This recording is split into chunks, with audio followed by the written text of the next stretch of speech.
नमस्कार, आप देख रहे हैं आर लाइव।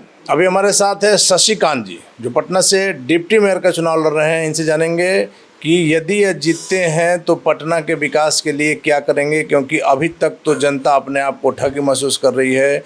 इतना ज़्यादा नगर निगम का बजट है, उसके बावजूद क्या जनता के लिए काम हो रहा है, ये आपसे छिपा हुआ नहीं है। हम बात करेंगे शशिकांत जी से। शशिकांत जी, क्या कर पाएंगे आप? नगर निगम की जो स्थिति आपसे छिपी हुई नहीं। जी नमस्कार अनिल जी, रविरंजन जी। बेसिकली हम एक इंजीनियर हैं और पटना में हम बचपन से रहे हैं। पढ़ाई लिखाई मेरी पटना में ही हुई है और सबसे बड़ी समस्या पटना में है वह जल जमाव की है। थोड़ी सी बारिश होती है तो आधा से अधिक पटना डूब जाता है और मेन एरिया ही जो है जिसमें कि प्रशासक, शासक, मंत्री सब रहते हैं, वही जलमग्न हो जाता है।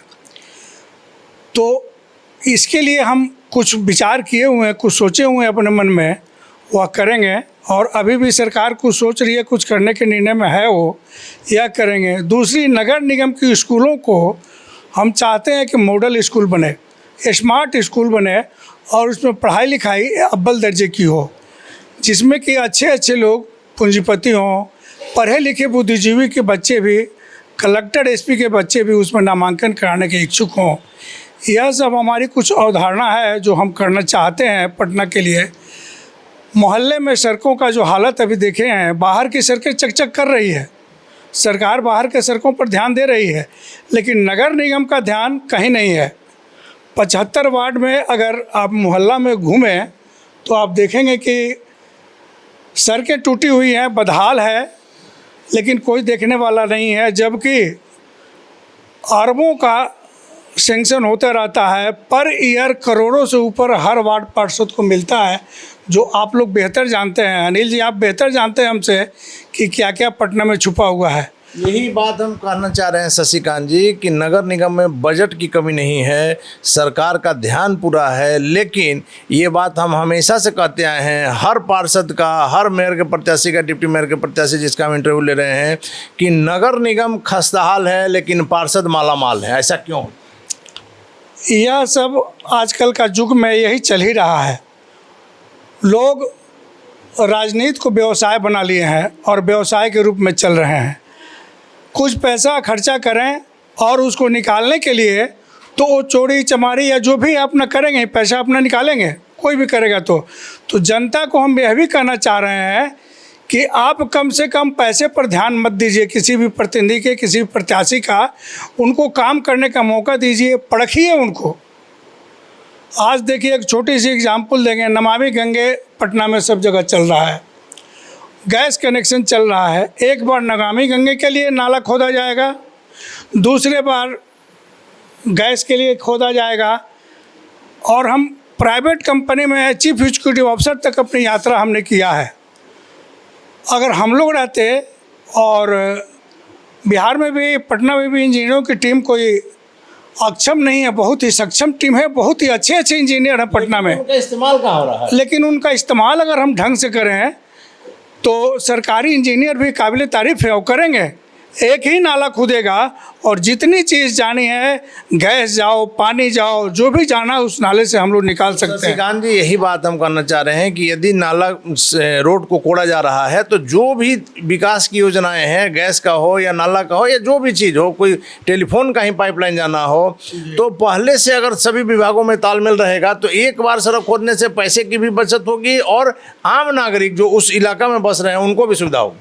जी, आपने बहुत ही ठीक कहा, सबको सुविधा होगी। एक नाले में बहुत सारा चीज़ हम लोग जा सकते हैं।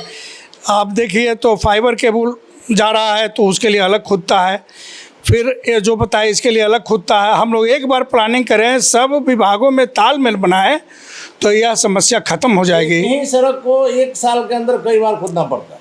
देखिए, हम एग्जाम्पल देंगे। 1 रुपया में अगर कोई चीज़ मिल रहा है तो उसमें एक हमारा नमामि गंगे का पाइप जा रहा है, उसकी कीमत मान लीजिए 1 रुपये पड़ रहा है, एग्जाम्पल दे रहे हैं। और गैस पाइप लाइन ले जा रहा है तो उसके लिए भी 1 रुपये हम फिर खोदेंगे तो लगेगा, और परेशानी अलग से। अब परेशानी अलग से। और अगर हम चाहेंगे तो कंबाइंड कर देंगे तो 1.25 से 1.5 रुपये के अंदर यह काम ख़त्म हो जाएगा और आपको पैसे की बचत हो जाएगी। उसी पैसे से फिर आप रोड को भी बढ़िया बना सकते हैं। चलिए, आखिरी सवाल है कि यदि आप खड़ा हो रहे हैं डिप्टी मेयर के लिए, जनता आपको क्यों वोट दे, ये आप बताइए। अनिल जी, हम बाहुबली नहीं हैं, हम धनबली हैं, थोड़ा सा शिक्षित हैं और झूठ नहीं बोलते हैं, ईमानदारी है मेरे पास। हमने अभी कहा था कुछ देर पहले कि अगर हम करोड़ों रुपया खर्चा करके और जीतेंगे तो उस करोड़ को निकालने के लिए गलत करेंगे।